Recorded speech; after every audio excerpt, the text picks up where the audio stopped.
Hai doktor. Yeay. Alhamdulillah. Okey. Assalamualaikum Doktor Tengku. Okey, Hai waalaikumsalam. doktor, thank you sebab join Facebook live session bersama Bella malam ini. I Okey, think okey. viewers pun dah ada quite a number dah. So I think we can share. We start. Boleh kita Clear tak? Ha? Clear tak suara I? Clear tak? Kuat sikit boleh? Kuat sikit. Okey, okey, okey. I Okay. try. Alright, kepada penonton yang baru join kita punya Facebook live session. Hai, nama saya Bella dan saya daripada Sunway Specialist Center Damansara. Dan malam ini dengan saya adalah Dr. Tengku Putri Zainab, pakar perunding pediatrik di Sunway Specialist Center Damansara untuk membincangkan lebih lanjut mengenai vaksinasi anak anda, apa perkembangan terbaru dalam jadual imunisasi kebangsaan. Okey doktor, dan kepada penonton kita, seperti yang kita tahu pemberian vaksin menghasilkan antibodi kepada kanak-kanak daripada penyakit berjangkit dan membantu untuk mencegah mereka daripada komplikasi penyakit yang boleh mengancam nyawa, betul doktor? Ya, betul. So pada hari ini kebanyakan vaksin adalah dalam bentuk kombinasi, iaitu combination, like 5 in 1, 6 in 1, 3 in 1, iaitu beberapa jenis vaksin digabungkan dalam suntikan agar kanak-kanak mendapat perlindungan terhadap beberapa jenis penyakit dengan hanya satu suntikan. Ia menjadikan pemberian vaksin ini lebih praktikal, kurang menyakitkan. Okey doktor, dan baru-baru ini Ketua Pengarah Kesihatan kita telah membuatkan 2 pengumuman baru berkenaan pertukaran kepada jadual imunisasi kebangsaan.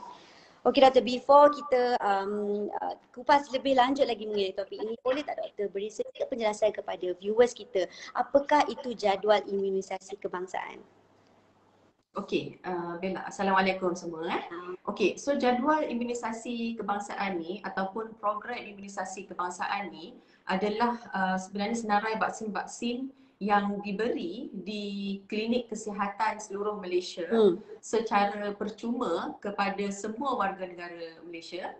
Kanak-kanak, tak kisahlah kalau kanak-kanak tu lahir di hospital kerajaan ataupun hospital swasta, masih lagi layak untuk mengambil vaksin-vaksin ini di klinik kesihatan seluruh Malaysia.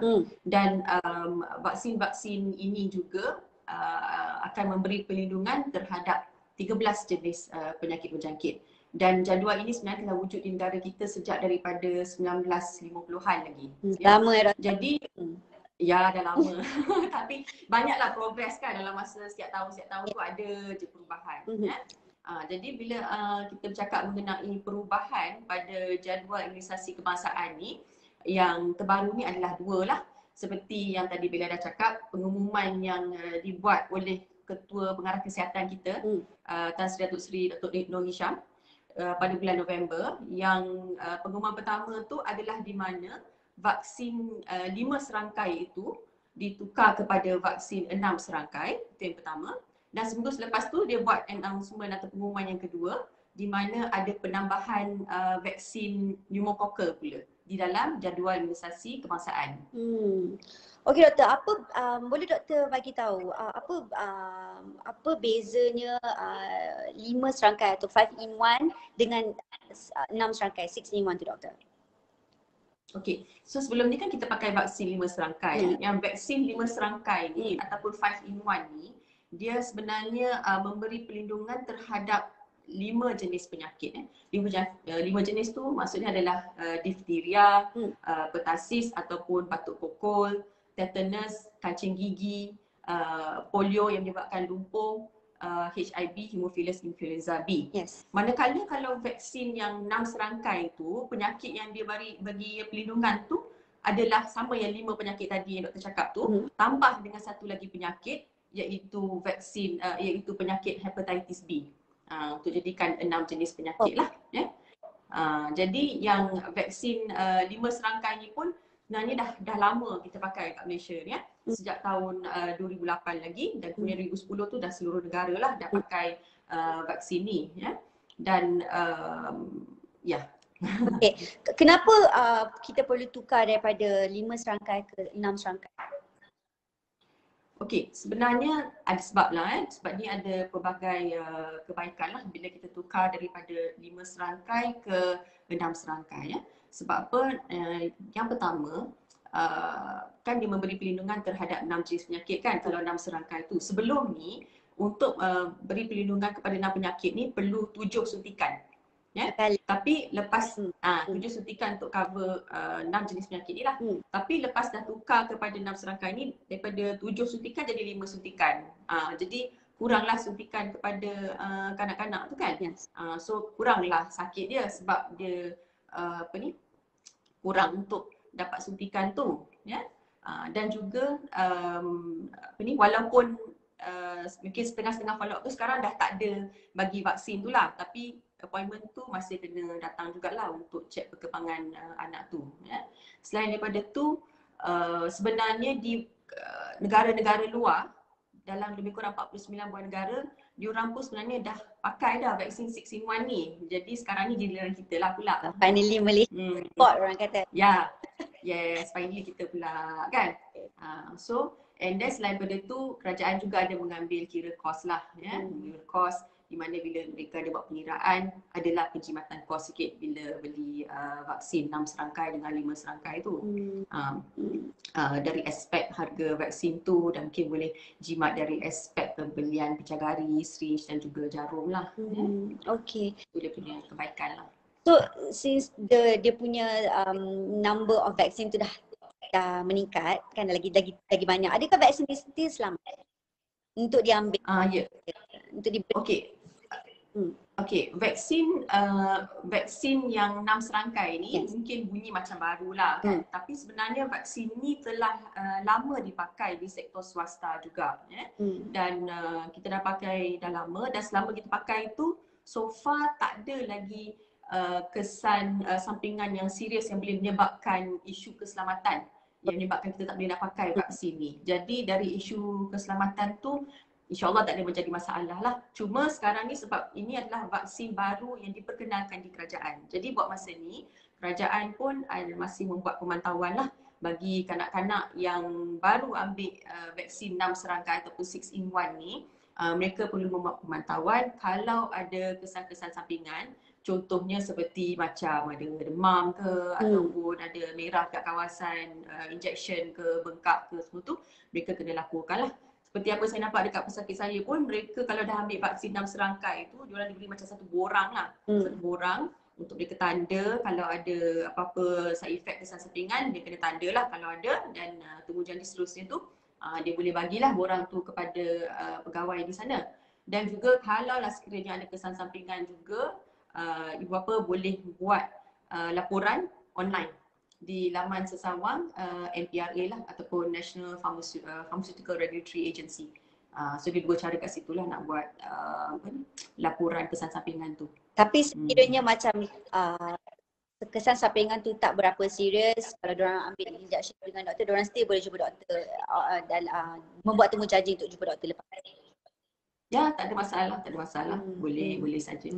Kalau kesan sampingan yang biasalah, yang very common side effect tu, maksudnya lebih daripada 1/10 kanak-kanak boleh ada macam demam, bengkak semua tu, mereka boleh buat rawatan kat rumah. Tapi kalau rasa tak selesa ke tak pasti apa nak buat, boleh je datang jumpa doktor, tak ada masalah. Okay, alright doktor. Okay, saya nampak dah berapa orang dah hantar komen, tapi saya akan jawab, saya akan tanya doktor dan doktor akan jawab soalan-soalan ni lepas kita habis pembicaraan ya. Okay. Dan kita lah. Okay doktor, boleh tak doktor cerita sedikit berkenaan dengan pertambahan vaksin pneumococcal di dalam jadual imunisasi bangsa? Okey, yang perubahan yang kedua tadi kita cakap tadi kan, yang pertambahan vaksin pneumococcal ni. Okey, sebenarnya vaksin pneumococcal ni juga dah lama dah Persatuan Pediatrik Malaysia ni kita cuba nak fight dan memperkasakan vaksin ni untuk masuk di dalam jadual imunisasi kebangsaan sejak daripada tahun 2003 lagi. Tapi alhamdulillah tahun lepas kerajaan kita dah buat pengumuman mengatakan mereka telah buat peruntukan untuk vaksin pneumococcal ni di dalam bajet 2020 sebanyak 70 juta ringgit.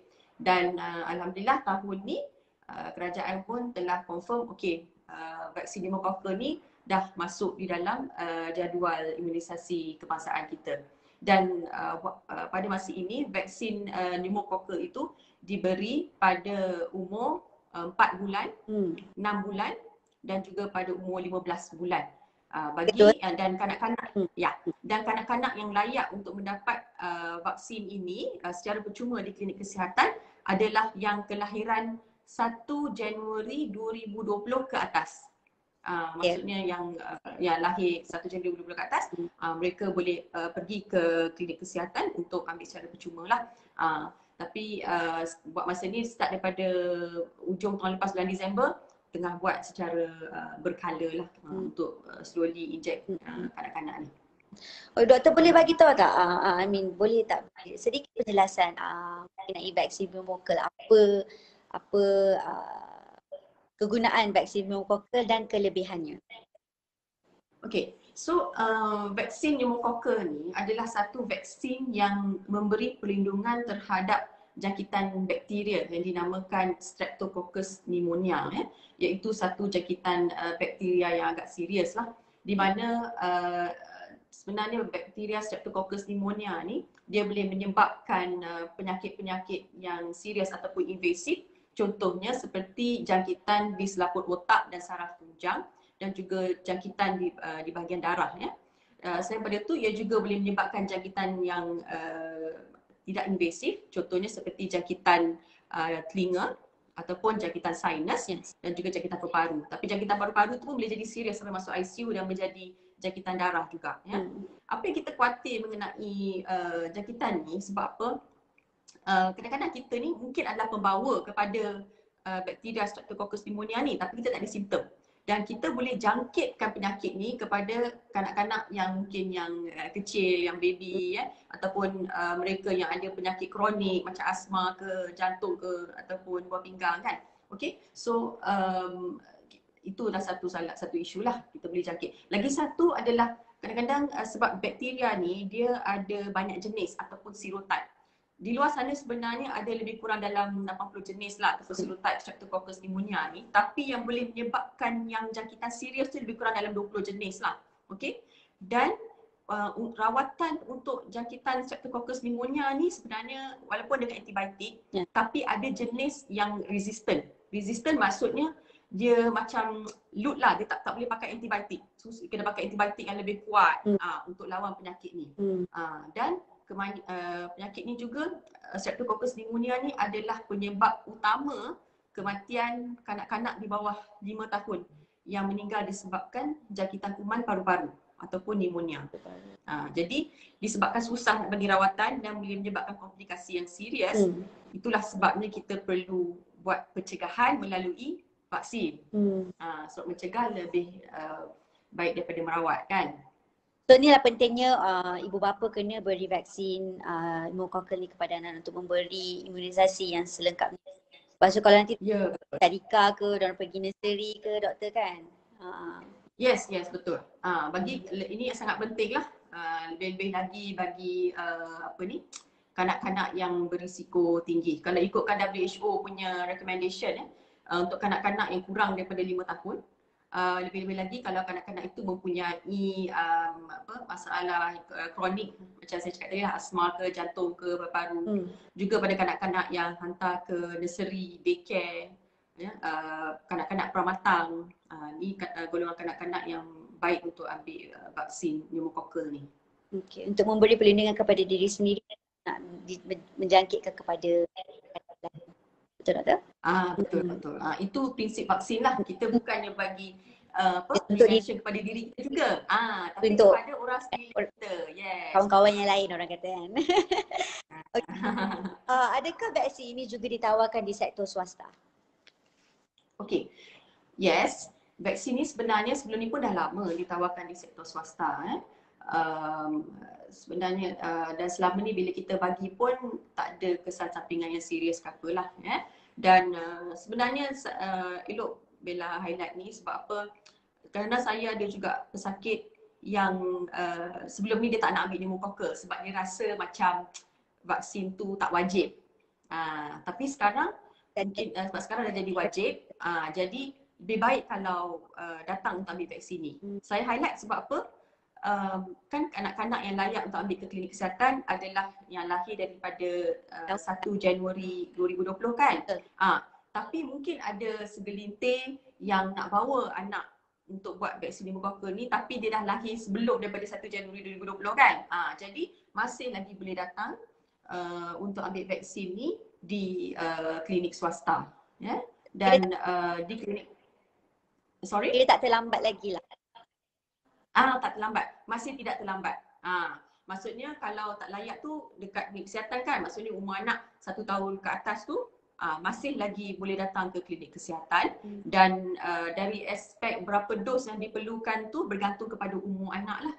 Contohnya kalau anak tu umur 1 ke 2 tahun, dia akan memerlukan 2 dos. Dan sekiranya umur dia 2 tahun ke atas, dia memerlukan 1 ataupun 2 dos bergantung kepada jenama vaksin tu lah. Jadi kalau kanak-kanak tu kurang daripada 5 tahun, macam saya cakap dia kurang 5 tahun yang ada risiko-risiko kan, macam hantar daycare, kena survey, ada penyakit kronik ke perawatan semua tu, yes, sangat digalakkan untuk datang untuk mengambil vaksin pneumokokal ni.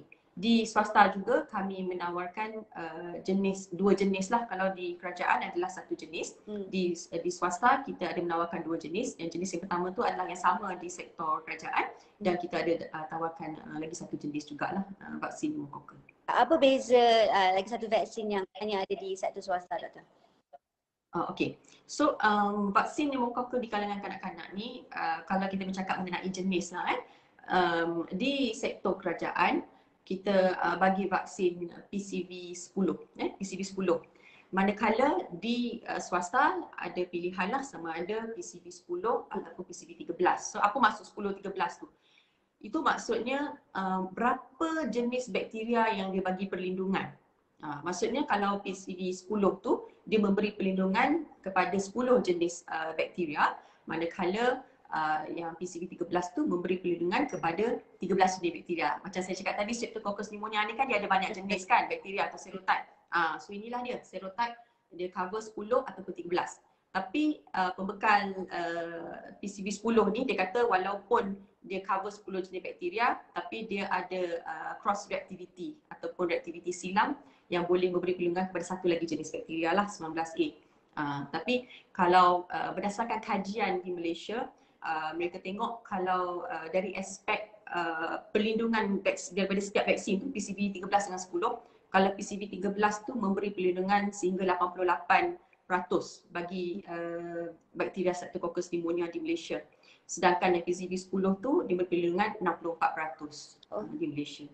Okay, ada banyak kelebihan dia.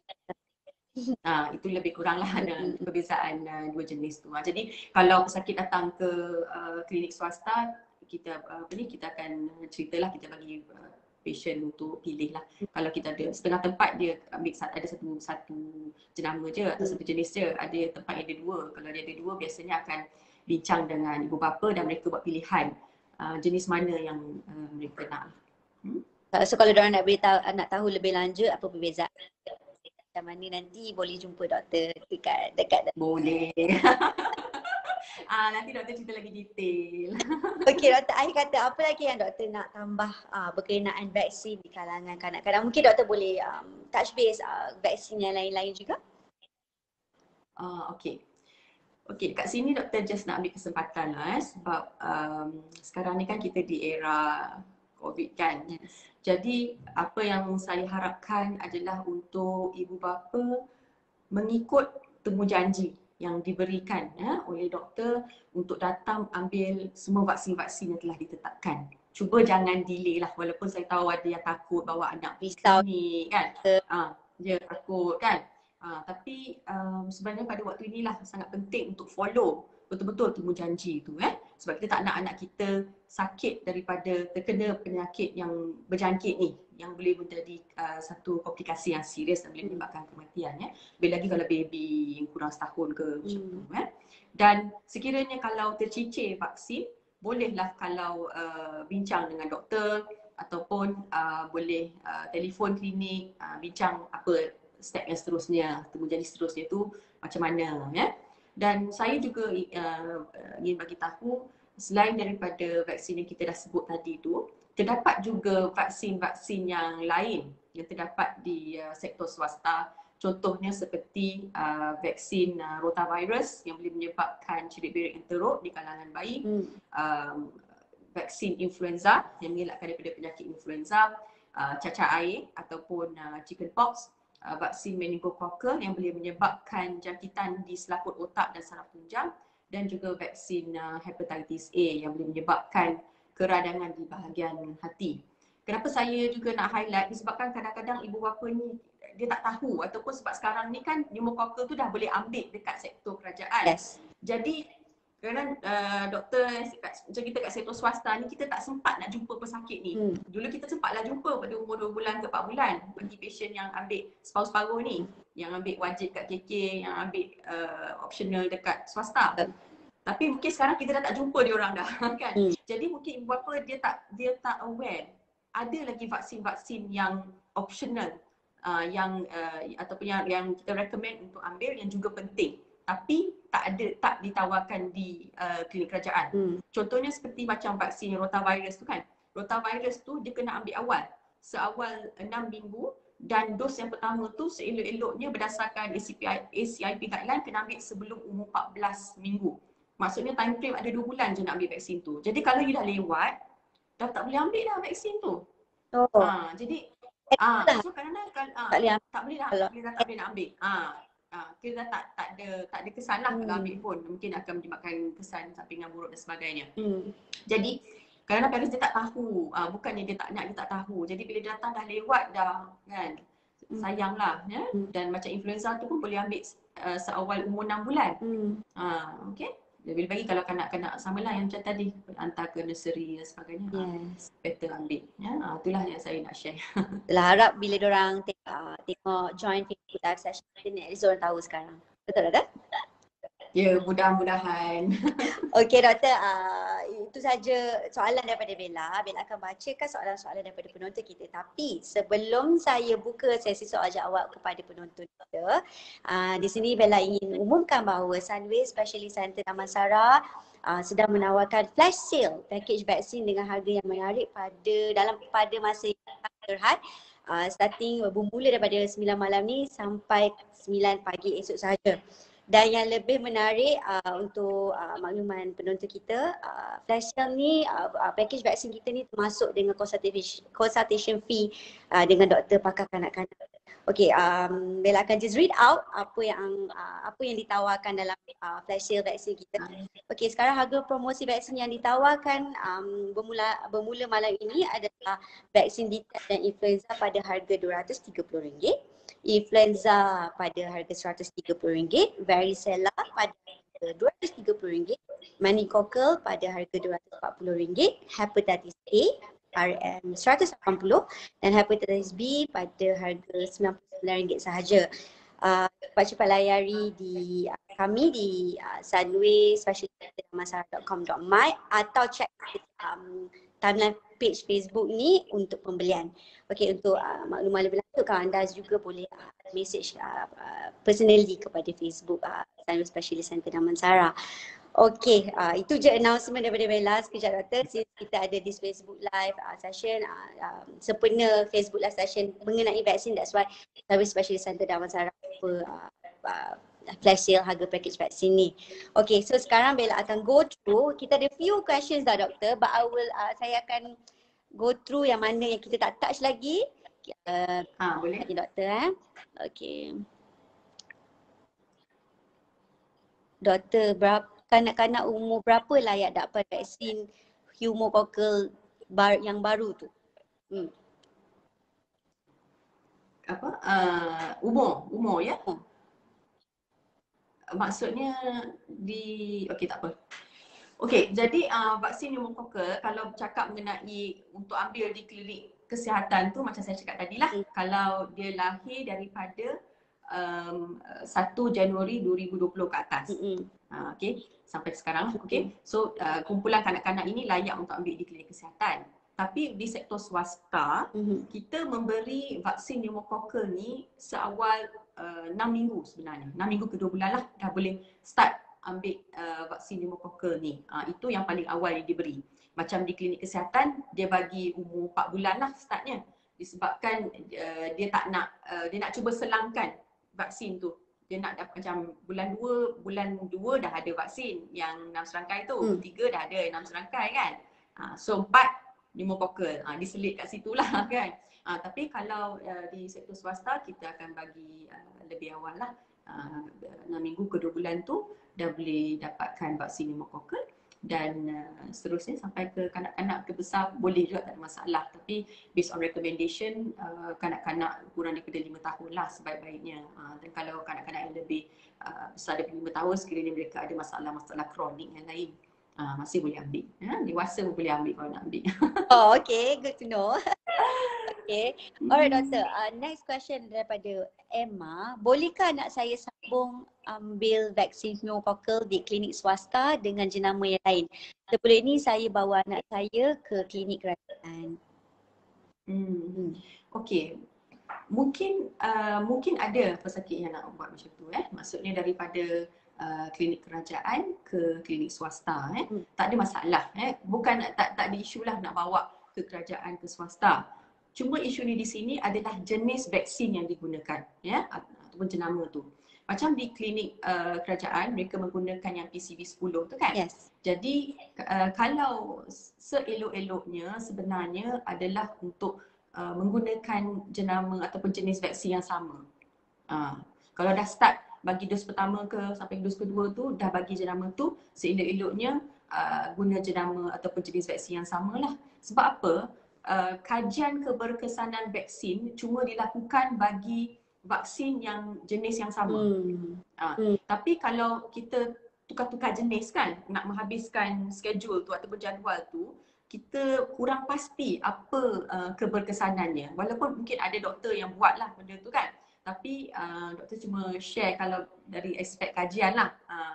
Jadi kebanyakan doktor cuba untuk tidak bercampurkan jenis vaksin di situ. Jadi kalau nak ambil daripada kerajaan ke swasta tak ada masalah. Cuma besarnya doktor akan sambung jenama yang sama lah. Lagi satu disebabkan jenis vaksin itu sendiri dia ada carrier protein yang berbeza. Jadi that's why susah kalau kita nak campur-campur jenis vaksin tu lah, disebabkan dari aspek keberkesanan vaksin di situ. Kita kurang pasti. Boleh nak campur tapi kita tak tahu efektif dia macam mana kan. Itulah isu dia. Okey, harap doktor menjawab soalan. Okey, soalan seterusnya, adakah selamat untuk membawa anak saya untuk suntikan optional ketika COVID ini? Mungkin doktor boleh bagi tahu apa langkah-langkah yang diambil di klinik. Okey. Sebenarnya semua klinik-klinik dan hospital kita mengikut SOP yang ditetapkan oleh Kementerian Kesihatan Malaysia. Kita semua pun mengikut peraturan yang ditetapkan. Sebelum masuk pun kita dah buat screening depan tu, pastikan yang mana yang bergejala tak boleh nak masuk ataupun kita ada laluan yang lain. Dan kalau mereka ada close contact semua tu, mereka tak boleh masuk lah ikut ruangan yang tu. Dan ruangan utama tu. Dan kita akan pastikan pakai mask, kita akan pastikan semua lelaki basuh tangan sebelum masuk, daftar dengan MySejahtera. Dan kebiasaannya kita lebih utamakan kalau buat temu janji sebelum datang, sebab kita tak nak kawasan klinik kita tu crowded. Terlampau crowded. Bila kita crowded tu C tu kan, dia akan menaikkan lagi risiko untuk mendapatkan jangkitan COVID lah. So kita ada banyak buat langkah berjaga-jaga. Even kalau macam bagi doktor dalam bilik pun, kita pakai mask, kita pakai shield, kita basuh tangan sebelum sentuh anak, dan permukaan pun memang kita akan sentiasa bersihkan selepas jumpa setiap kanak-kanak. Permukaan di luar ruang menunggu semua pun setiap jam kita akan bersihkan. Jadi kita ada buat langkah-langkah berjaga-jaga. Jadi memang InsyaAllah selamatlah kalau nak bawa anak ke klinik kesihatan, klinik swasta pun untuk ambil optional kan. InsyaAllah selamat Mungkin doktor boleh kita buat apa langkah-langkah daripada segi staff pula, contohnya di Sarawak Specialist Center Damansara. Okey, Sarawak Specialist Center Damansara pun kalau staff pun ada pakai mask, ada pakai face shield, dan juga mereka pun kena bagi tahulah kalau ada simptom-simptom ke bergejala ke, mereka tak boleh nak datang kerja, dan mereka pun tak ada buat social distancing pun diorang praktikan, ya, tak ada duduk dekat-dekat, ya, dan kita akan basuh tangan sebelum dan selepas berjumpa dengan pesakit. Jadi SOP memang di Summit Specialist Damansara pun ada mempraktikkan lah, dan memang ada pemantauan juga untuk pastikan staff-staff semua mengikut SOP tu. Okay. Alright doktor.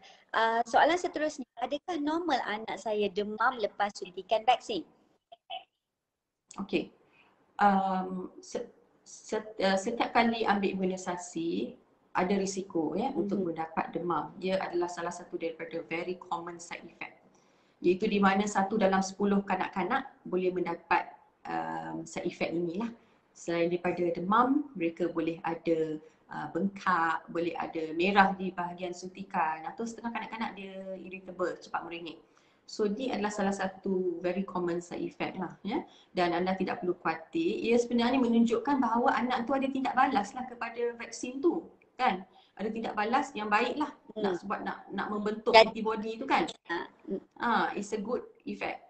Tapi tidaklah saya mengatakan kalau tak demam tu tak bagus, kan. Tapi kalau demam pun, I'm just saying itu adalah satu reaksi yang normal, jadi tak perlu khawatir. Sekiranya anak ada demam 37.5 ke atas ke 38 ke, boleh bagi ubat demam. Bagi ubat demam mengikut dos yang ditetapkan lah, 6 jam sekali, dan kebiasaannya demam selepas suntikan ni dia tidak akan berlarutan lah. Biasanya 2 hari ataupun 3 hari lah paling lama pun. Tapi kalau berlarutan, boleh jumpa doktor. Yes, cepat-cepat janji untuk jumpa doktor. Kalau sikit boleh rawat kat rumah sajalah. Alright, okay. Soalan seterusnya adalah, doktor. Okay, daripada Chloe, doktor, during pandemic boleh I delay rotavirus? Delay rotavirus? During Kenapa nak delay rotavirus? Okay, doktor boleh huraikan lagi. Okey. Vaksin ni bukan setakat rotavirus lah. Semua vaksin pun kalau boleh kita tak nak delay.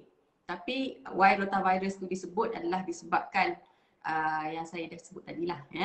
It's a time sensitive vaccine. Yes. Maksudnya vaksin tu dia boleh ambil seawal umur 6 minggu. Ya. Dan dos yang pertama tu tidak boleh bagi lewat. Dia kena bagi sebelum umur 14 minggu. Ya. Dan sebab jadi time frame dia 2 bulan saja untuk kanak itu datang untuk ambil rotavirus. Dan mereka perlu menghabiskan dos-dos tu, rotavirus tu dalam masa tertentu jugalah.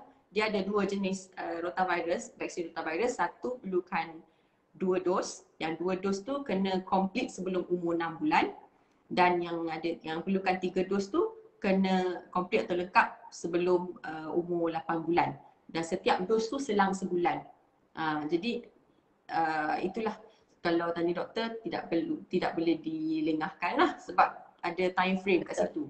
Kalau dah bagi lewat dah you dah miss the boat lah. So better. Okay. So masa pendek. Ya, sebab dia pun boleh menyebabkan jangkitan cirit berik, kan. Menyebabkan cirit berik yang serius di kalangan kanak-kanak, lebih lagi bagi yang kurang daripada setahun. Cirit berik yang teruk sampai boleh menyebabkan dehidrasi, sampai kena masuk air, drip, masuk hospital. Dan kita tak nak anak kita masuk hospital, kan. Waktu pandemik ni. Jadi pentinglah, sebab kalau boleh kita tak nak anak kita masuk hospital, kan. Lagi-lagi masa pandemik ni. So macam rotavirus pun, kalau kita ambil vaksin tu, dia akan, insyaAllah dia akan mengurangkan risiko untuk dapatkan rotavirus yang boleh menyebabkan kena masuk ke hospital lah. Lebih lagi kan kita selalu makan luar, kan, tanpa makanan sekarang ni. So risiko tu tetap ada, kan, walaupun kita duduk kat rumah je. Dengan langkah-langkah keselamatan yang kita ambil, harap ibu bapa di luar itu at least bila dah dengar penjelasan daripada doktor, tak perlu risau. Itu bagus, tapi mungkin eloknya jangan lengahkan lah vaksin. Ya, betul doktor. Dengan langkah risau tu bagus lah, tapi risau untuk membuat langkah-langkah penjagaan lah, kena Yeah. bawa anak kan. Pastikan anak pakai mask kalau mereka dah umur lebih 2 tahun lah kan, pakai mask. Ataupun apa ni, kalau nak pakai shield pun boleh pakai shield, basuh tangan. Kalau bergejala ke you ni kontak rapat COVID, janganlah pula keluar kan.